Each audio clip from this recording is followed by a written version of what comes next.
Hey, you're listening to Blindsight. Let's go. Mental health isn't something to take lightly. It's time to fight. It's time to thrive. Let's do this. Hello there. Welcome to Blindsight. This is your co-host, Bill Lundgren, and I'm with our producer and co-host, Jonathan Rice. And today we're going to do something a little different. We're taking some questions. We've taken some questions from our listeners, and we'll try to answer them and give you some sense of the questions that they've asked, and they probably are questions that you have. So that's what we're going to do today. But before I begin, I want to announce that starting next week, we're going to be doing a series having to do with the 12-step program and introducing the 12 steps. We'll have guests who will be talking about different aspects of the 12 steps. And I will do an introduction next week because there's a lot of misconceptions about the 12 steps and also who it applies to and how you use it and some of the wording. People get very uncomfortable about it. And I try to give an explanation so that you can be clear when you're listening to it as to the value of this program may be to you. And I hope people will benefit from this, both those who are who are looking to recover from a lot of things, as well as those of you who are just interested in the subject. So that's starting next week. So for today, we're going to talk some questions, and Jonathan will be fielding the questions to me. Yeah, it should be a fun conversation. We got some doozies of questions, and we're going to try to do this probably every other month. Okay. And so keep these coming. We may not do it until after this series. So if you have questions about the 12-step program, or if you have any other questions that kind of pop up, feel free to email us at feedback@aftersight.org or give us a call at 720-712-8856. All right, Bill, you ready for question number one? You bet. All right. This comes from Emma. Hey, guys, just wanted to say I love your podcast. Really appreciate all the real, honest conversations. The episode you did about overcoming isolation and finding community really hit home for me. It got me thinking about my own life and how disconnected I've been feeling lately. I've always struggled with putting myself out there and taking those first steps to connect with others. I know it's something I need to work on, but honestly, it feels overwhelming. Do you have any advice for someone like me who isn't sure where to start? I'd love to hear your thoughts. Thanks for all the amazing work you're doing. Emma. Thank you, Emma, for your question, because it gives me a chance to talk about something that actually social isolation is something that affects everybody, whether you have a disability or not. And people ask the question, how do I break it? And it's become especially acute after the period of the pandemic, where we were required to socially isolate to keep ourselves healthy, or at least to keep from infecting other people. And many of us, and I have to include myself in that group, became very comfortable with just, being solo and not having to get into all kinds of hassles of getting involved with other people. But as you say, this has been going on too long. And how do I break it? And one of the first things that I ask people to do when they talk about feeling socially isolated is not, I've got to do this. Because, as soon as somebody or we say to ourselves, I got to do it, then the red flags go up. And I want somebody to look at social isolation and breaking it as a way to keep themselves healthier and to enjoy life more, because sometimes when we're socially isolated, we're not enjoying life. But the first thing I ask people to do is to think about, okay, what is it that blocks me from trying to meet people? And, I Hmm.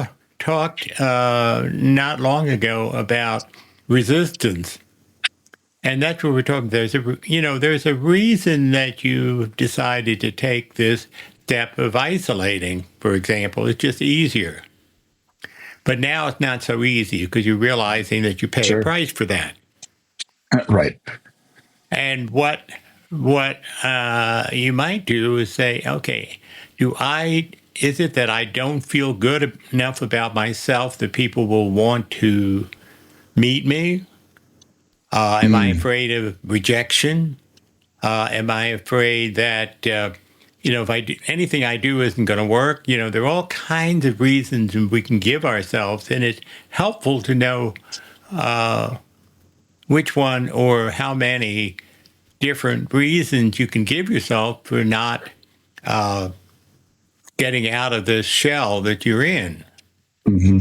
One of the major things is that we get so involved in our own, use that Yiddish word, mishigas, that we're focused on ourselves instead of focusing on the other people we're wanting to meet. Mm. And one of the ways that we can break social isolation is thinking about ourselves in one particular area. What are we interested in? What is it that we'd like to do? Is there do we feel like we want to be getting to know other blind people?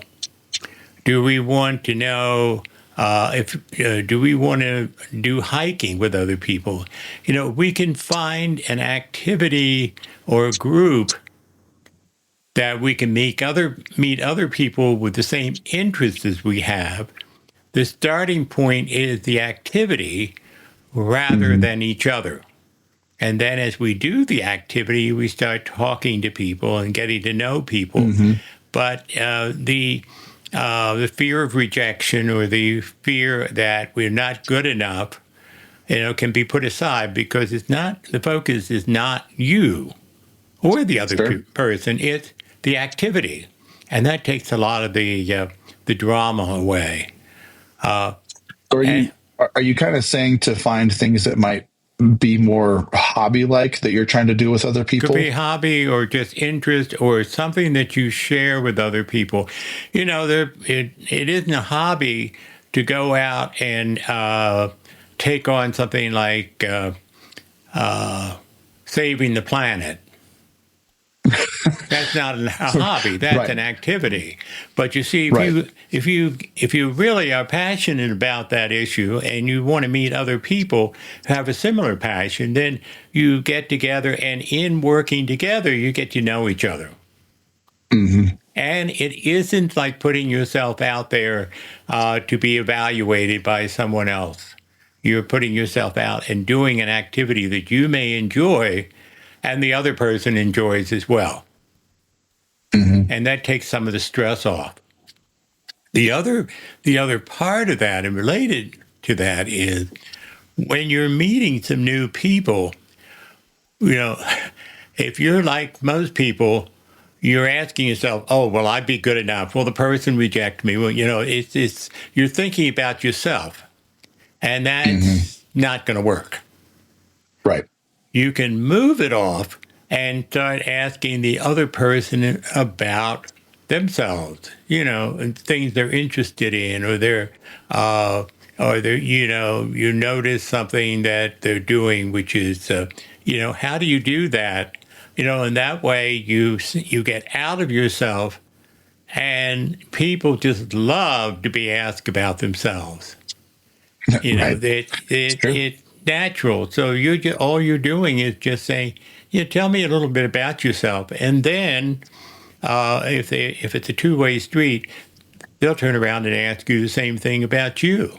Hmm. But by that time, they will have a good feeling about you because you wanted to hear about them, and you may Yeah. even, tell me more. You show an interest in them, and then people will begin to open up. Now, sometimes the opening up can be a little bit on the extreme. I've been in situations where I meet somebody new, and within 10 minutes that person has told me everything about them, you know, good, bad, and indifferent, and then I walk away with all this load they just dumped on me. And you don't want to do that. You want Right. to. There's a professor that I got to know at Temple University who talked about levels of intimacy, which means that, for example, you go into a room with other people, and somebody may notice you and you notice them, but you don't say anything. That's no level of intimacy other than acknowledging they're there. But if you talk about something that an event that or what's going on at that moment, that's another one. Your opinion about something that's going on. And then when you're getting feedback from them that they're comfortable with the level that you're talking at, then you might go to the next level, which is maybe tell more about yourself or family history or something that you think might be of interest to them. And if they go to that level also and talk about themselves, about their family and so forth, then you're on a good level, and that you can trust the person because you're sharing back and forth. Now, an extreme example, and I know at this point I've shared this with a lot of my clients, talking about being close to another person. As a therapist, I learned to talk in therapeutic terms to the average person, talking emotions and so forth. My mother, very, very sharp, intellectual person, but she didn't know a feeling if she tripped over it. So she wasn't willing. She did, I'd talk to her and tell her about something that I'm feeling, and she'd go and talk about a book she read. Oh, goodness. And see that difference in terms of levels of intimacy. She's talking about a book. I'm talking about how I'm feeling. And I used to get very angry after I when I get off the phone from her, because she wasn't going with me. Well, that's my mother. I couldn't do anything about it, and I just had to accept her where she was. That she just was not the kind of person who's going to talk feelings. And once I came to that resolution, and I stayed away from talking feeling because she was uncomfortable with it, it was fine. But it wasn't the kind of relationship I want to have, with anybody else other, you got your mother. Yeah. You can't really change her. You got her. You don't get another one. So that's what I mean when we're talking about how do we get close to people. If you get a sense the person is comfortable with feeling, you talking on a feeling level, you can try talking about your feelings, and if they go with you, then this is somebody you can connect with. If they don't, well, say, okay, this is an acquaintance, and it's that way. You try these things out, and you don't. Whatever you do, you don't try to go from 0 to 100. That's dangerous. Yeah, for example, if you're uncomfortable with a party, but you want to go to the party to meet some people, just put a time limited. Go to the party if you're comfortable with 15 minutes, go to the party, make an appearance, and then leave. When you're there, you'll say, oh, I'm comfortable, I can stay for another 15 minutes. If you allow yourself to go for as long as you feel comfortable. As soon as you feel uncomfortable, you're free to leave. You don't have to stay there. And that way you have some management over your feelings, management over how you are relating to other people, and do it on the level that really feels most comfortable for you. Those are some of the thoughts that I have. You have anything, Jonathan, to add? Not necessarily. I think when she asks the putting yourself out there, what are some of the first steps to connect with others? I think even just going to the park, and if you have a guide dog, that's great. If you're just using a cane, that's great too. If somebody comes up asking about your dog, that could be an opportunity to Yeah, connect with absolutely. somebody. Everybody, people in the, I live on the park. Everybody knows my dog's name. Me, Yeah. on the other hand, they kind of forget I'm Yeah. even attached to the dog. But that's fine. Right. Yeah. That's what I'm talking about when you say something that's outside of yourself Yeah. to And, break the ice and be able to. We've talked about curiosity for a long time, and that's kind of a running theme that we've kind of adopted in this show. And you were Yeah. talking about being curious. I think it's important for Emma to have that curiosity. That could be a really good way to get out of their comfort zone. And I think it works. It works both ways. I think you need to be curious about your own thoughts and what is blocking you from doing something you want to do. Not judging, not being judgmental of you, but curiosity. I feel this. Now, why do I feel that? And then that can help build the bridge to get you out there. And then, as you say, being curious about the other person rather than worrying about how you're coming across. And sometimes I even have done this with clients, recommending, since they're so sure that they're going to be rejected. I say, okay, I want you to go out and not seek rejection. But as soon as you get rejected 3 times, then you can say, call it a day and go back and be by yourself. And it's amazing how many people don't even make it to the 3 for a whole day because we believe that we're not good enough, but nobody else feels that. And that's how we sabotage ourselves by saying, oh, I'm going to get rejected. Even if you get rejected, so what? That's why that's a whole lot easier said than done. Well, yeah, but you see, the thing is, we don't have to buy somebody else's rejection. Exactly. That's the biggest part of it. Thing. Yeah. That's why the assignment of getting 3 rejections is important because, okay, you can say, well, that's one. Let me go on to the next person and see if I can get another one.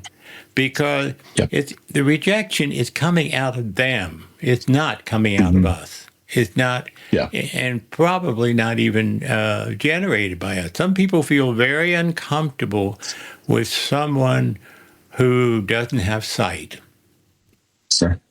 Other people, it's like, a fly to honey. Oh, I can take this person over, and that's another whole thing. But, some people ask about it, and then it starts a conversation, and there's nothing wrong with it. There's nothing wrong with you because you are blind or have any kind of disability. But people who reject that, there's something on their side that they're just uncomfortable with, and that's their problem, not yours. Yeah. Yeah. Yeah, that's good. Emma, thank you so much for that question. Yeah, absolutely. I think we have just enough time to squeeze in one more of these questions, so we'll save the other one for another time. Okay, good. But, this is from Alex. Just wanted to say I love listening to Blindsight. You guys really get it, and it's been awesome hearing you talk about stuff most people don't even think about. That's awesome. Lately, I've been struggling with this weird mix of wanting to be independent but also not wanting to feel like I'm asking for too much when I need help. It's tough to find the balance, and honestly, I'm not sure how to handle it. How do you guys deal with asking for help without feeling like you're losing your independence? I'd love to hear your take on it. Thanks for everything you're doing. Your show means a lot. Alex. Thanks a lot, Alex, for your question. It's a good one. Again, it's something that a lot of people wrestle with who have a disability. And the basic thing is that when we say independence and dependence, we're getting into a dichotomy which doesn't exist. my request to people when we talk about independence is interdependence, which means that you're independent and the other person is independent. And the fact that you're asking for help is exactly what everybody has to do at some time or another. Yeah. There's nothing wrong with asking for help. Now, the question is, how do we do it? And what's the effect on asking for help on the other person is something to think about. Is people love to help other people.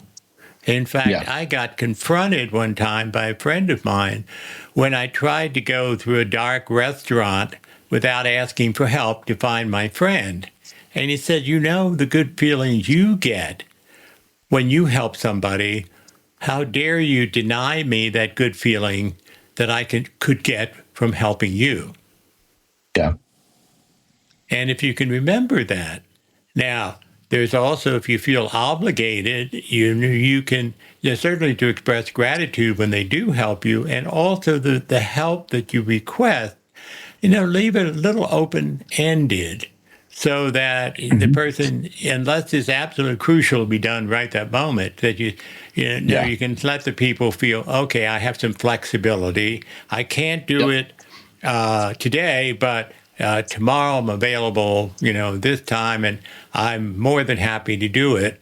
And in that way, nobody feels obligated.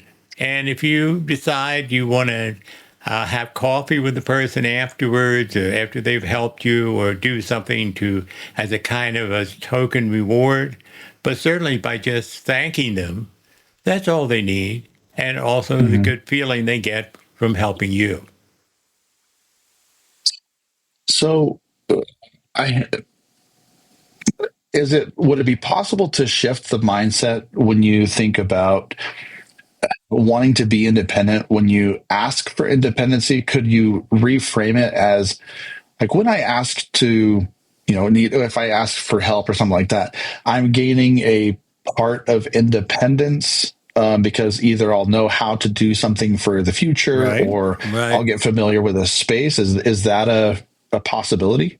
That's a definite possibility. You see, just because you're asking now, and particularly in terms of having somebody teach you something, it leads to independence later.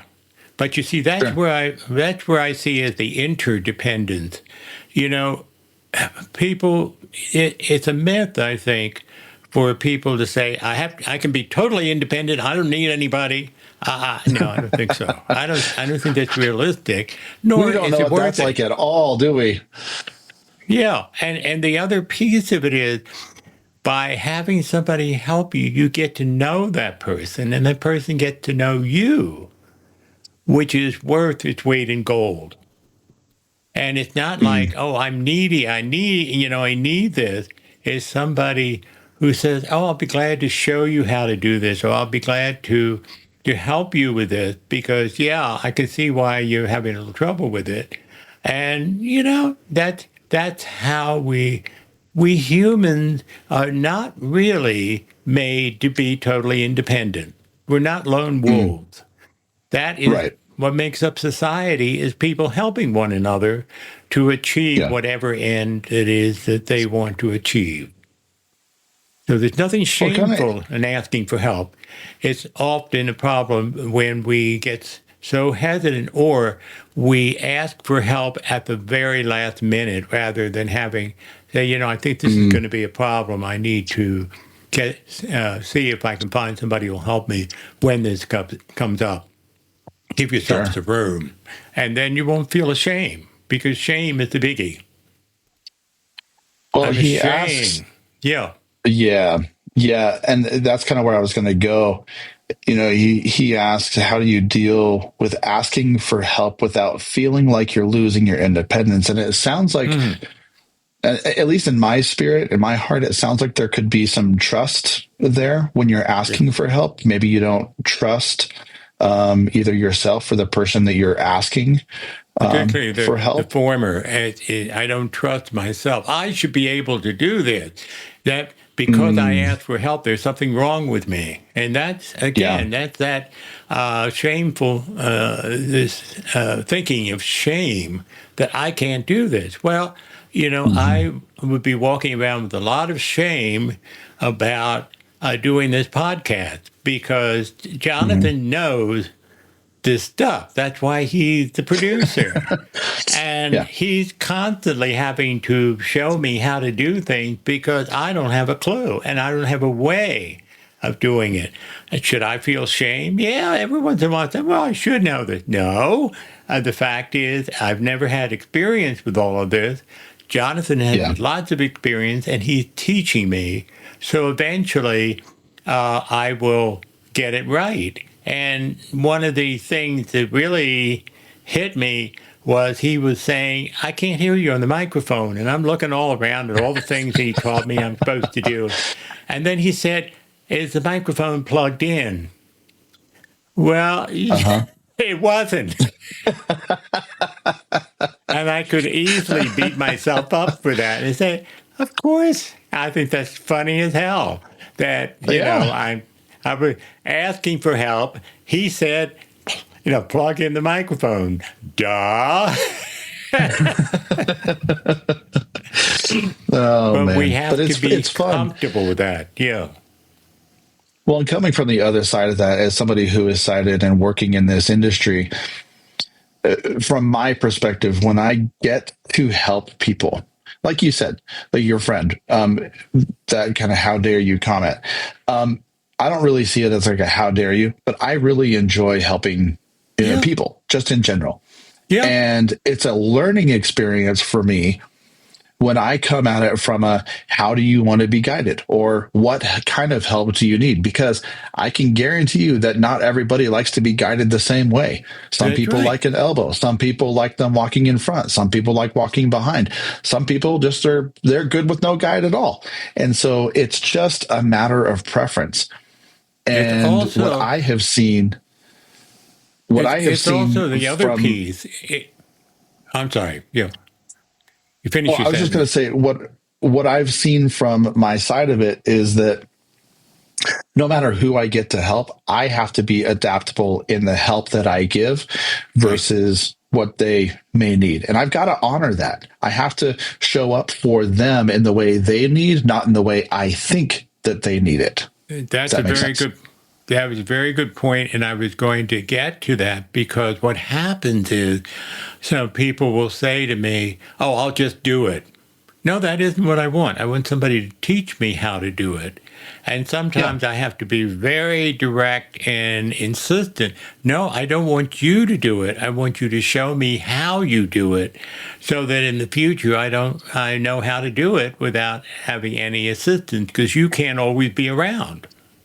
Right. And that's where we get into the dependence. People try to create the dependency by doing it for us instead of teaching us how to do something, if that can be taught. Or even the withholding of information. There's a part of people that will withhold just enough information to make that person dependent on them for more information in the future. Yeah. And that's a whole other topic for a whole other day. But and this is unconscious. This is generally unconscious that they're doing it. Mm-hmm. They think, oh, it's easier if I do it for that person. No, it isn't. And that's where some of the conflict comes in. Well, give a man a fish, you feed him for a day. Teach a man to fish, you feed him for a lifetime. You got it. And I appreciate Alex bringing that up because it gave us a chance to really talk about an important subject. Well, Bill, as we close this up, what are some of your final thoughts? Good questions. My final thoughts are I want people to bring in their questions because it helps us to make our program keep our program relevant to people when we know some of the questions that you have. And I think that the two biggies today, we talked about social isolation and the other is asking for help, are two biggies that all of us have to deal with. And I hope that this has been helpful. Yeah, absolutely. Thank you guys. And if you have any more questions, give us a call, 720-712-8856, or you can email us at feedback@aftersight.org. And join us next week. Again, we're going to be diving into 12 steps and addiction and recovery. And it's going to be, we're going to hit some things pretty hard. And so just want you guys to be prepared. Next week is going to be awesome because Bill's going to be sharing a lot about the history of AA and the 12-step program and where it came from, and a lot of stuff that I had no idea about. So I'm looking forward to that episode. Bill, it's been fun. It has been fun for me also. And to all of you, have a great week. Thank you for listening to Blindside.